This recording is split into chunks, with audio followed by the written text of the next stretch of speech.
അവൻ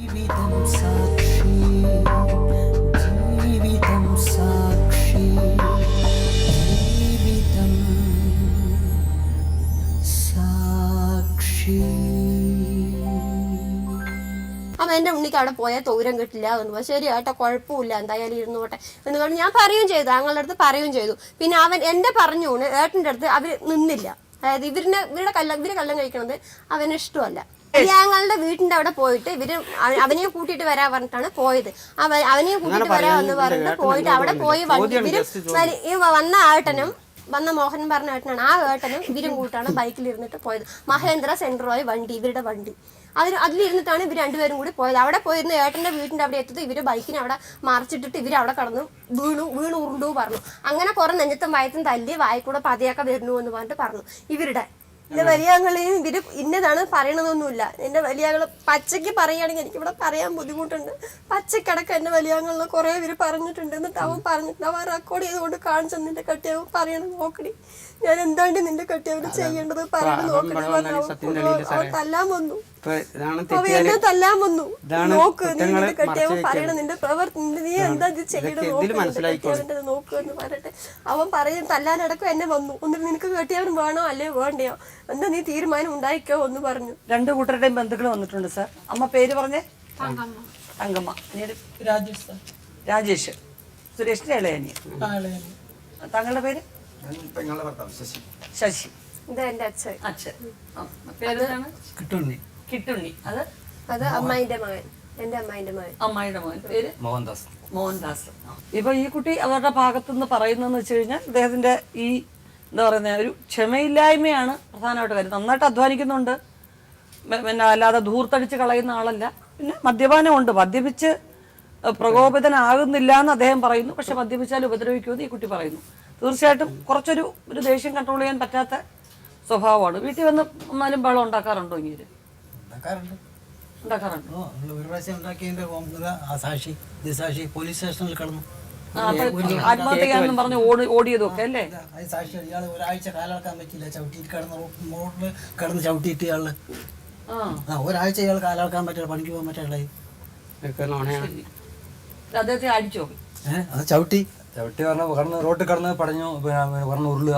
ഞാൻ പിടിച്ച് ഒതുക്കി. അപ്പൊ അറിയാതെ ചവിട്ടി, പണം പറഞ്ഞ് ചവിട്ടിയതല്ല, അറിയാതെ കാലുകൊണ്ട്. അങ്ങനെ ഒരു ദിവസം ഉണ്ടായി. അപ്പൊ പിന്നെ അവന്റെ ഇവിടെ പിന്നെ ഏട്ടൻ തന്നെയായിരുന്നു, സൂലാണ്ട് കിടക്കുന്ന അവനാണ്. പോലീസിനെ വിളിച്ചു പറഞ്ഞു.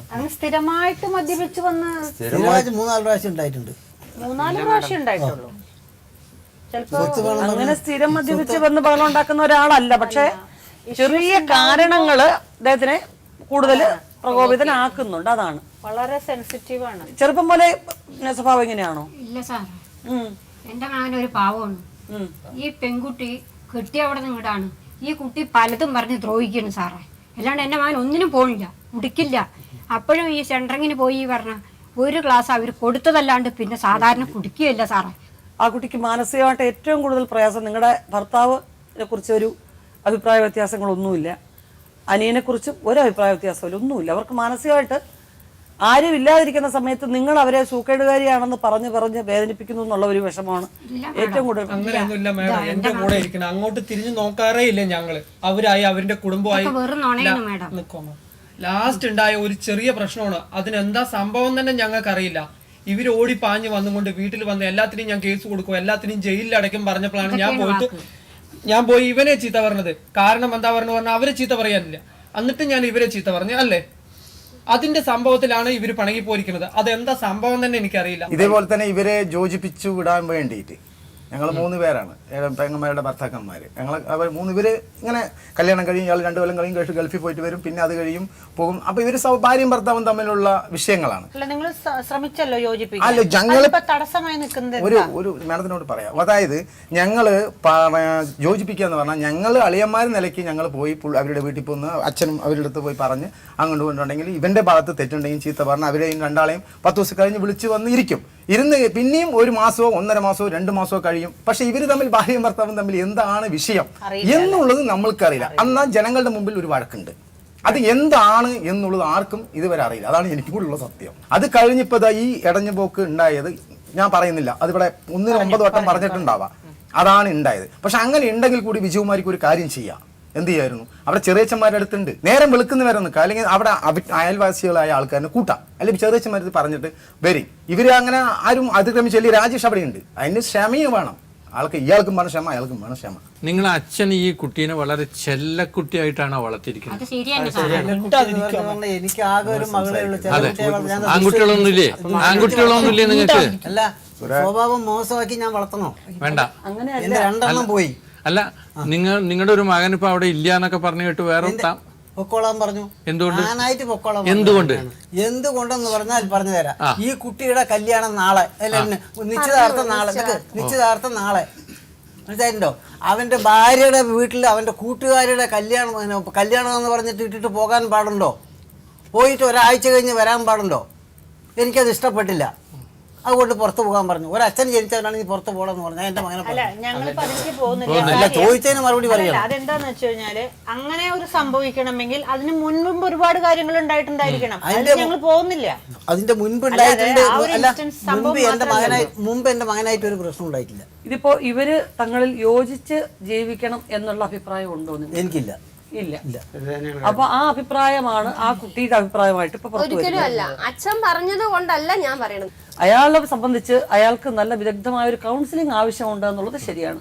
അതിനുള്ള കാര്യങ്ങളൊക്കെ ഇവിടുന്ന് ചെയ്തു തരും, ഡോക്ടേഴ്സിനെ കാണാം. അപ്പോൾ ഭാര്യയുടെ ഒരു സപ്പോർട്ട്, കുഞ്ഞിന്റെ ഒക്കെ സപ്പോർട്ട് എനിക്കുണ്ട്. ആൾക്കാർ, ഒരു പുരുഷനെ സംബന്ധിച്ചിടത്തോളം, ഒരു സ്ത്രീയെ സംബന്ധിച്ച കുടുംബം എന്ന് പറയുന്നത് ഒരു പ്രായത്തിന് ശേഷം അവന്റെ കുടുംബം, അവന്റെ ഭാര്യ, അവന്റെ മക്കൾ, അല്ലേ? അപ്പൊ നിങ്ങൾക്ക് നിങ്ങളുടെ ഓപ്പറേഷന്റെ സമയത്ത് ഭർത്താവ് അടുത്തില്ലാത്തത് ഒരു കുറ്റമായിട്ട്, അവരുടെ കുടുംബക്കാരില്ലാത്ത ഒരു കുറ്റമായിട്ട് തന്നെ ആജീവനാന്തം പറയേണ്ടി വരും. ഞാനിവിടെ പറഞ്ഞു ഏറ്റവും വലിയ തെറ്റാണ് ചെയ്തത്. കാരണം നിങ്ങൾക്ക് മുൻപ് നിങ്ങൾ ഈ കുട്ടിയെ നിങ്ങളുടെ മരുമകളാക്കുന്നതിന് മുൻപേ ആ കുട്ടി ആ കുടുംബത്തിൽ അംഗമാണ്, ബന്ധുക്കളാണ്. അങ്ങനെ ഒരു രീതി ചിന്തിച്ചെങ്കിലും ഇവരെ വിടുക, അവരുടെ കല്യാണം വിടുക. ആ ആങ്ങളൊക്കെ ആകെയുള്ള ഒരു പെങ്ങള്, 5 ആണുങ്ങളുടെ കൂടെ ജനിച്ച ഒരു പെങ്ങള്, ആ പെങ്ങളുടെ മോക്ക് ഒരെണ്ണം ദുരന്തത്തിൽ പോയി, അതിന്റെ ഇളയൊരെണ്ണം അതങ്ങനെ ഇതായി. ഇതിന്റെ അവസ്ഥ ഇങ്ങനെ. അപ്പോൾ ഒരിത്തിരി മനുഷ്യപ്പറ്റുള്ള ആൾക്കാർ ആ സമയത്ത് എൻ്റെ കൂടെ എൻ്റെ ആളായിട്ട് നിന്നില്ലല്ലോ എന്നുള്ളത് ഒരു ഭാര്യയെ സംബന്ധിച്ച് വിഷമം തന്നെയാണ്. ഇനി അങ്ങോട്ട് പോയി നിങ്ങൾ ഒരുമിച്ച് താമസിക്കാനാണ് എന്നുണ്ടെങ്കിൽ എന്തു പറയുന്നു, അദ്ദേഹത്തിന് താല്പര്യമേ ഇല്ല എന്ന് പറഞ്ഞു. അയാൾക്ക് ഒരു സപ്പോർട്ട് ആവശ്യമായ ഒരു സമയത്ത് നിങ്ങളുടെ കുഞ്ഞിൻ്റെ അച്ഛൻ, അതിന് പകരം അച്ഛനോ അമ്മയോ സഹോദരങ്ങളോ എന്തെല്ലാം സപ്പോർട്ട് ചെയ്യാലും ഭർത്താവിന് പകരം ആവുകയില്ല. തിരിച്ചതുപോലെ തന്നെയാണ് ഭാര്യയുടെ കാര്യം പറയുന്നത്. ഭാര്യയ്ക്ക് തുല്യമാവാൻ അമ്മയ്ക്ക് പറ്റുകയില്ല. ഭാര്യയ്ക്കൊരു അമ്മയുടെ സ്ഥാനം കൂടെ ഏറ്റെടുക്കാൻ പറ്റും. അതുകൊണ്ട് മനസ്സിലാക്കുക, വിജയകുമാരിക്ക് ഇന്ന് തോന്നും അച്ഛനുണ്ട്, വളരെ വളരെ എപ്പോഴും ആരോഗ്യമായിട്ട് സപ്പോർട്ട് ചെയ്യാനുണ്ട്, ദൂരെയാണെങ്കിലും ഒരു ആങ്ങളയുണ്ട് എന്ന് തോന്നും. തെറ്റാണ്. ആ പെൺകുഞ്ഞിന് എല്ലാ കാര്യങ്ങളിലും ഒരച്ഛനായിട്ട് ഒരു അധ്വാനിക്കുന്ന മനുഷ്യൻ, നല്ലവണ്ണം കുടുംബത്തിന് വേണ്ടി അധ്വാനിക്കാൻ ഒട്ടും മടിയില്ലാത്തൊരു മനുഷ്യൻ, നിങ്ങളുടെ തന്നെ ഏറ്റവും അടുത്ത ബന്ധുക്കളാണ് അവർ. ഒരു തെറ്റ് സംഭവിച്ചു പോയി ജീവിതത്തിൽ. അതാ കാരണം അയാൾക്കൊരു ചെറിയ ട്രീറ്റ്മെന്റിന്റെ ആവശ്യമുണ്ട്. എന്നുവെച്ചാൽ ഒന്നും വിചാരിക്കരുത് കേട്ടോ സുനിൽ. നമ്മുടെ ശരീരത്തിന് അസുഖങ്ങൾ വരുന്ന പോലെയാണ് മനസ്സിന് അസ്വാസ്ഥ്യം ഉണ്ടാവുന്നത്. അതിനൊരു ട്രീറ്റ്മെന്റ് മരുന്ന് കഴിക്കുന്നു, ആ കോഴ്സ് മരുന്ന് കഴിച്ചു കഴിയുമ്പോൾ എല്ലാം ശരിയാവും. പക്ഷേ വിജയകുമാരി സപ്പോർട്ട് ചെയ്യണം. നിങ്ങൾ ഇനി നിങ്ങളുടെ ജീവിതത്തിന്റെ ചരിത്രത്തിൽ നിങ്ങളുടെ ഭർത്താവാണ് അയാളുടെ കുട്ടിയാണ് നിങ്ങളുടെ കൂടെ ഉള്ളത്. അത് മാറ്റാനേ പറ്റില്ല. ഇങ്ങനെ അങ്ങ് മാറ്റി കളയാം എന്ന് വിചാരിച്ചാൽ നടക്കുകയില്ല. ജനനവും മരണവും വിവാഹവും നിയോഗം എന്ന് വെച്ചാൽ അതാണ് സംഭവിച്ചു കഴിഞ്ഞു, പിന്നെ ഒരിക്കലും മായ്ക്കാൻ പറ്റില്ല. അതുകൊണ്ടാണ് ഞാൻ പറഞ്ഞത് ഒരു 6 മാസം ഇന്ന വ്യവസ്ഥകളിൽ നമുക്ക് മുമ്പോട്ട് പോകാം. തങ്കമ്മ വീട് വയ്ക്കാൻ സ്ഥലം കൊടുത്തിട്ടുണ്ട്. പക്ഷെ അവരെ സംബന്ധിച്ചിടത്തോളം എൻ്റെ ഭർത്താവിൻ്റെ വീട്ടിൽ അയാളുടെ വസ്തുവിൽ താമസിക്കുന്നു എന്നുള്ള ഉറപ്പ് അവർക്കില്ല. ആ കുട്ടിയെ സംബന്ധിച്ച് ഇത് എൻ്റെ ഭർത്താവിൻ്റെ തറയാണ്, ഇവിടെ ഞാൻ താമസിക്കുന്നു എന്ന് തോന്നുന്നു. 1 സെന്റെങ്കിലും 1 സെന്റ് 1000 സ്ക്വയർ ഫീറ്റിലാണ് ഒരു വീട് വെച്ചേക്കുന്നത്. ഒരു മൊത്തം ഒരു കോമ്പൗണ്ട്, അതിൽ ഒരു സൈഡ് സുരേഷ്. ഇപ്പൊ 2 വീടുണ്ട്, അതിനകത്ത് തന്നെ വെച്ചിരിക്കുകയാണ്. ഇവരിരുന്നോട്ടെ, അവരായി അവരുടെ പാടായി, ഞാനായി എന്റെ അമ്മയായി അച്ഛനായി അങ്ങടെ ഇനിയിപ്പോ വെയില് വെളിയും കേട്ടോ. പക്ഷെ വഴക്കം വക്കാണോ ഉണ്ടാവാൻ പാടില്ല. പിന്നെ ഒരു കാര്യം പറയാനുള്ളത്, മിണ്ടുമ്പോഴേക്കും ഓട്ടോ വിളിക്കുക. ഞാനൊക്കെ പണിക്ക് പോയ സമയത്തും ഏട്ടൻ പണിക്ക് പോയ സമയത്തും ഓട്ടോ വിളിക്കുക, പോവുക. വിജയ് ചേച്ചി എവിടെ? അവരവന്റെ വീട്ടിലും. ഇതാണ് ഞാൻ വൈകിട്ട് വരുമ്പോ കേൾക്കുന്നത്. നിങ്ങൾ ഒരുപാട് കാര്യങ്ങൾ സഹിച്ച പെൺകുട്ടിയാണ്. നിങ്ങൾ മാത്രമുള്ള കാര്യങ്ങളിൽ പലതും വിജയകുമാരിയുടെ പറഞ്ഞിട്ടില്ല. നിങ്ങൾ പറയാത്ത കാര്യങ്ങളും ഞങ്ങൾക്ക് മനസ്സിലായിട്ടുണ്ട്. തുറന്നു പറയാൻ നിങ്ങൾക്ക് മടിയുള്ള ഒരുപാട് കാര്യങ്ങളും പ്രയാസങ്ങളും ഞങ്ങൾ ഒരാളല്ല കാണുന്നത്. എന്നെ സംബന്ധിച്ചിടത്തോളം ഇത് കാണുന്നത് ഒരാളല്ല. ഇതുകൊണ്ട് അതുകൊണ്ട് എനിക്ക് എല്ലാ ഇതും വേണ്ട, എന്നോട് അതൊന്നും തുറന്ന് പറയാൻ പറയണ്ട. ബുദ്ധിമുട്ടാണ്. നിങ്ങൾ പറയാത്ത ഒരുപാട് കാര്യങ്ങൾ ഞങ്ങൾ വായിച്ചെടുത്തിട്ടുണ്ട്. അപ്പം അത്രയും നിങ്ങൾക്ക് പക്വതയോടുകൂടി നിങ്ങൾക്ക് കാര്യങ്ങളെ സമീപിക്കാൻ അറിയാം. അപ്പൊ തീരുമാനം എടുക്കുമ്പോൾ നിങ്ങളുടെ ഭാഗത്തു നിന്നുള്ള തീരുമാനത്തിന് ഒരുപാട് വിലയുണ്ടാവും. അയാളുടെ ഭാഗത്ത് പറ്റിയിട്ടുള്ള മിസ്റ്റേക്സ് അയാൾ മനസ്സിലാക്കും. ഈ ഒരു ചെറിയ ട്രീറ്റ്മെന്റ് കൂടെ കഴിയുമ്പോൾ അയാൾ 100% ശരിയാവും. പിന്നെ ഈ പറഞ്ഞ പോലെ വസ്തുവിന്റെ കാര്യങ്ങളും വീടിന്റെ കാര്യങ്ങളും എന്താണെങ്കിലും അതിന് തീരുമാനം നിങ്ങളെല്ലാം അങ്ങോട്ടും ഇങ്ങോട്ടും അറിയാവുന്നവരാണ്. അവരെല്ലാം കൂടെ ചേർന്ന് നിങ്ങൾക്ക് വേണ്ടത് ചെയ്തു തരും. വിജയകുമാർ ഇത്രയൊക്കെ സംസാരിച്ചല്ലോ, ഒരു കാര്യം ചോദിക്കട്ടെ. നിങ്ങൾ ഡൈവോഴ്സ് ആദ്യം അവസാനമൊക്കെ പറയുന്നുണ്ട്. നിങ്ങൾക്ക് ഒരു ഡൈവോഴ്സ് കിട്ടിയതിന് ശേഷം വേറെ വിവാഹം കഴിക്കാൻ ആഗ്രഹം ഇല്ല. അപ്പോൾ നിങ്ങൾ വിവാഹം കഴിക്കാതിരിക്കാനാണ് നിങ്ങളിപ്പോൾ ഉദ്ദേശിക്കുന്നത്, ആണല്ലോ? ആണ്. പിന്നെ അപ്പോൾ നിങ്ങൾക്ക് ഒരു ഭർത്താവ് ഉണ്ടാകുന്നതുകൊണ്ട് വലിയ ബുദ്ധിമുട്ടുണ്ടോ? ഇല്ല. കുട്ടിക്ക് ഒരു അച്ഛനുണ്ടാകുന്നതുകൊണ്ട് ബുദ്ധിമുട്ടുണ്ടോ? ഇല്ല. നിങ്ങളെ സംബന്ധിച്ചിടത്തോളം അദ്ദേഹം പറഞ്ഞ പോലെ ഒരു ഈഗോ പ്രശ്നമാണ്. നിങ്ങൾ തമ്മിൽ ഒരു പ്രശ്നം, സത്യം പറയുന്നത് നിങ്ങൾ തമ്മിൽ യോജിച്ചു കഴിഞ്ഞാൽ ഇത് തീർന്ന് സന്തോഷകരമായിട്ടുള്ള ഒരു കുടുംബജീവിതം നയിക്കാൻ നിങ്ങൾക്ക് സാധിക്കുന്ന ഒരു സാഹചര്യമാണ് ഞങ്ങൾ കാണുന്നത്. കാരണം വളരെ നിസ്സാരമാണ് ഈ പ്രശ്നം. അപ്പോൾ അങ്ങനെയുള്ള ഒരു സാഹചര്യത്തിൽ മാഡം പറഞ്ഞത് വളരെ പ്രായോഗികമായിട്ടുള്ളൊരു വശമാണ്. അതായത് നിങ്ങൾ ഒരു 6 മാസക്കാലം ആ കുട്ടിക്ക് 3000 ഉറുപ്പ്യ വെച്ചിട്ട് ചിലവിന് കൊടുക്കണം. ഒന്നുകിൽ ആ ഭാര്യയുടെ ബാങ്കിൽ ഇട്ട് കൊടുക്കുക, എന്നാലും അവർക്ക് നിങ്ങളിൽ ഒരു വിശ്വാസം ഉണ്ടാവുള്ളൂ. അപ്പൊ അവരിങ്ങോട്ട് വരുന്നില്ല എന്നാണ് പറയുന്നത്. അല്ല, അങ്ങനെയല്ല പറയുന്നത്. അപ്പൊ പിന്നെ ഏട്ടൻ നോക്കുന്നുണ്ടല്ലോ. അല്ല, ഇങ്ങോട്ട് വരില്ല. ഈ 6 മാസം അങ്ങോട്ടും ഇങ്ങോട്ടും വരികയും പോവുകയും ചെയ്യാം. ഈ 6 മാസത്തിനിടയ്ക്ക് എന്താണ് ഇവരെ രണ്ടുപേരുടെയും പെരുമാറ്റത്തിലുള്ള പ്രശ്നമെന്ന് നിങ്ങളും നോക്കണം. മനസ്സിലായി? ജീവിക്കാന്നുള്ളതാണ്. അപ്പോ പിന്നെ സ്കൂളിൽ പോവുക, കുഞ്ഞിന്റെ കൂടെ ആ കുഞ്ഞിന്റെ അച്ഛൻ നിങ്ങളാണെന്ന് സ്കൂളിൽ അറിയിച്ച് പോവുക. ആ സ്കൂളിലെ ഫീസും മറ്റു കാര്യങ്ങളിലൊക്കെ നിങ്ങൾ ഉത്തരവാദിത്തമായിട്ട് ചെയ്യുക. അവരുടെ വീട്ടിൽ നിങ്ങൾക്ക് പോകും, അവരങ്ങോട്ടും ഇങ്ങോട്ടും വരും. അടിക്കടിക്ക് ഇയാൾ പറയുന്നുണ്ട് നിന്നെ കെട്ടാനും അയക്കില്ല, നീ അവളോട്ട് വരൂല്ല പറഞ്ഞു. കല്യാണം അങ്ങനെയൊന്നും പറ്റില്ല. കോടതി പോയി കഴിഞ്ഞാൽ ആ പ്രശ്നം കാരണം കൊണ്ടാണ് കുടുംബക്കാരെ കോടതി പോയാൽ ഡൈവേഴ്സ് കിട്ടും. അത് അങ്ങനെ അവിടെ ആർക്കും ഭേദമൊന്നുമില്ല. അതൊക്കെ വെറുതെ വാക്കുകൾ പറയുന്നില്ല. അങ്ങനെ വല്ലതും അങ്ങനെയാണെങ്കിൽ എനിക്ക് ഡൈവേഴ്സ് തന്നാൽ മതി. ഇയാൾ പറയും എനിക്ക് ഡൈവേഴ്സ് തന്നാൽ മതി, കുഴപ്പമില്ല. എത്ര കാലം അങ്ങനെ ഈ മകളെ നോക്കിക്കൊണ്ടിരിക്കാൻ പറ്റും? മതി, എനിക്ക് ഡൈവേഴ്സ്. ഞാൻ ചോദിക്കട്ടെ, വിജയകുമാരിക്ക് എത്ര വയസ്സായി? അവള് തന്നെ പറയുന്നു ഡൈവേഴ്സ് മതി. 34 വയസ്സായ വിജയകുമാരിക്ക് സ്വന്തമായിട്ട് മകളുടെ കാര്യം നോക്കി ജീവിക്കാൻ പറ്റുമോ? പറ്റും. അപ്പൊ അത് പിന്നെന്തിനാണ് അച്ഛൻ പിന്നെ ഇതിനകത്ത് കയറി ഇടപെടുന്നത്? അവര് ജീവിക്കുകയല്ലേ. ഇപ്പൊ പണിയെടുത്തോ കാശ് ഞാൻ പോകുന്നുണ്ടല്ലോ, ഇപ്പൊ ഞാൻ ജോലിക്കെല്ലാവുന്നുണ്ടല്ലോ. അങ്ങനെയാണെന്നുണ്ടെങ്കിൽ ഇതുവരെ എന്റെ അച്ഛനാണ് നോക്കിയത്. എന്തിനാണ് നിങ്ങൾ കല്യാണം കഴിച്ചു കൊടുത്തു വിട്ടത്?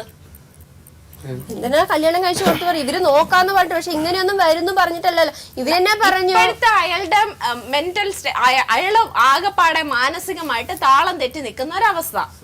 ആ ഒരു അവസ്ഥേനെ നമുക്ക് പുറത്ത് നിൽക്കുന്നവര്, അതായത് നമ്മള് മെന്റലി സ്റ്റേബിൾ ആണ്.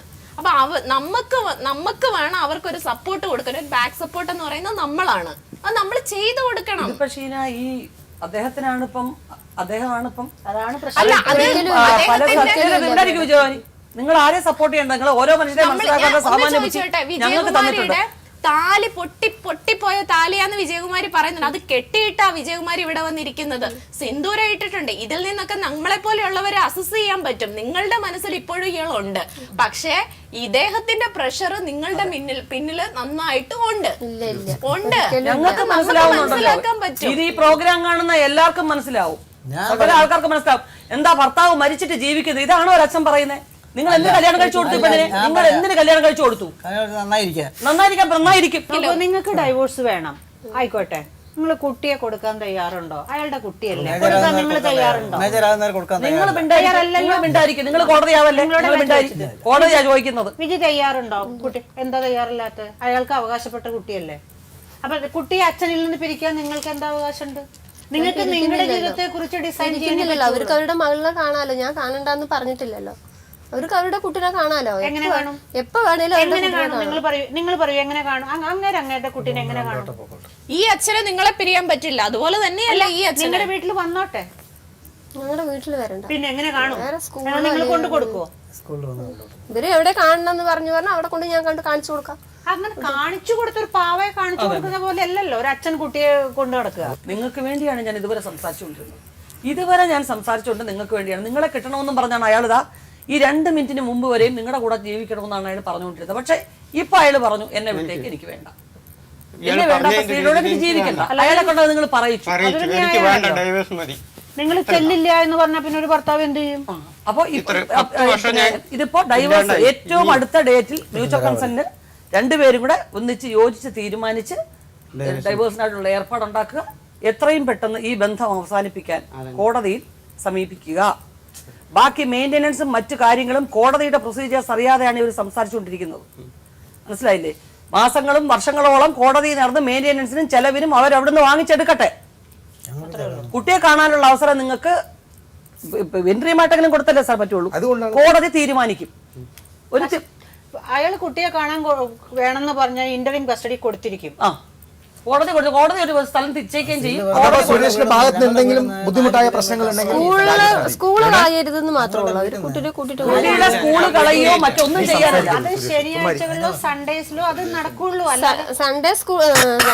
സൺഡേ മാത്രമേ സ്കൂളില്ലാത്ത ദിവസം. സൺഡേ മതി. സെക്കൻഡ് സാറ്റർഡേയും സൺഡേ മാത്രമേ സ്കൂളില്ലാത്തുള്ളൂ. ബാക്കി എല്ലാ ദിവസവും കോടതികളിൽ സാധാരണ എല്ലാ കാര്യവും അച്ഛന് കസ്റ്റഡി കൊടുക്കുന്നത് സെക്കൻഡ് സാറ്റർഡേ സൺഡേ അങ്ങനെ തന്നെയാണ് കൊടുക്കാറുള്ളത്. അതിന് ഞായറാഴ്ച മലമ്പുഴ ഭാഗത്തേക്കില്ല. നിങ്ങൾ ഈ പറയുന്നത് മുഴുവൻ എല്ലാ കാര്യങ്ങളും ഞങ്ങൾക്ക് അനുകൂലമായിട്ട് വരട്ടെ എന്നാണ് നിങ്ങൾ പറഞ്ഞുകൊണ്ടിരിക്കുന്നത്. നിങ്ങൾക്ക് കുറച്ചുകൂടെ ന്യായം ഉണ്ടെന്നുണ്ടെങ്കിൽ എല്ലാരും കോമൺ ആയിട്ടുള്ള ബന്ധുക്കളാണ്. അവരുടെ ആരുടെയെങ്കിലും ഒരാളുടെ വീട്ടിൽ കൊണ്ടുവന്നാക്കിയാൽ ഈ നാട്ടുകാരെ കാണിക്കാതെ അമ്പലത്തിലും പറമ്പിലും ഒക്കെ നിന്ന് ഒരു കുഞ്ഞിനെ പോയാൽ അച്ഛൻ കാണുന്ന നാടകം ഒന്ന് ആലോചിച്ചു. 30 കിലോമീറ്റർ പോയിട്ട് വേണം മാഡം അവരുടെ വീട്ടിൽ പോകണമെങ്കിൽ. നിങ്ങളുടെ ബസ് വണ്ടിക്കൂലിയുടെ ചെലവ് അദ്ദേഹം തരും. നിങ്ങൾ കൊണ്ടുവരും. ഇവിടുന്ന് 30 കിലോമീറ്റർ പോകണം. 30 കിലോമീറ്റർ ഈ കുട്ടിക്ക് ഞായറാഴ്ച ഒരു ദിവസം ഈ കുട്ടിക്ക് ലീവ് ഉള്ളൂ. മനസ്സിലായിട്ടുണ്ടോ? അതിന് ആ ദിവസം അല്ലാതെ വേറെ കൊണ്ടുപോകാൻ പറ്റുമോ? കൊണ്ടുപോകാൻ പറ്റില്ല. അപ്പൊ എന്ത് ചെയ്യും?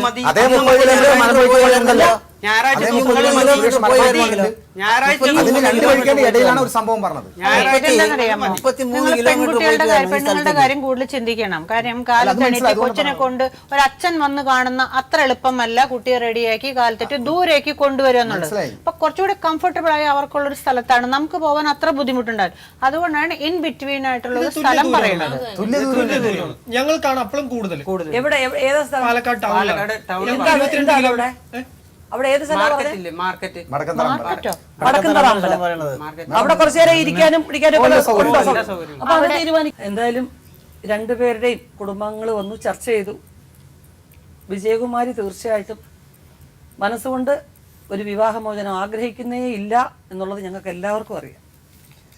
പക്ഷെ വിജയകുമാരിയുടെ കുടുംബാന്തരീക്ഷം, പ്രത്യേകിച്ച് അവരുടെ അച്ഛൻ ആണ് ഇവിടെ വന്നിട്ടുള്ളത്. നിരന്തരമായിട്ട് അദ്ദേഹം പറഞ്ഞുകൊണ്ടേയിരിക്കുകയാണ് ഈ ബന്ധം എനിക്ക് താല്പര്യമില്ല, വേണ്ട, ഈ ബന്ധം വേർപെടുത്തണം എന്ന് തന്നെ പറഞ്ഞുകൊണ്ടിരിക്കുകയാണ്. അത് ഒരു തത്ത പറയുന്നത് പോലെ വിജയകുമാരി ആവർത്തിച്ച് പറയുന്നു, അതുകൊണ്ട് വേണ്ടാന്ന്. എന്തായാലും ഞങ്ങൾക്കത് ഒരു തീരുമാനമെടുത്ത് ഒഴിവാക്കാതെ നിവർത്തിയില്ലല്ലോ. തീർപ്പ് വായിക്കുകയാണ്. ഉഭയകക്ഷി സമ്മതപ്രകാരം രണ്ട് പാർട്ടികളും തീരുമാനിച്ചിരിക്കുന്ന വ്യവസ്ഥകൾ താഴെ പറയുന്നതാണ്.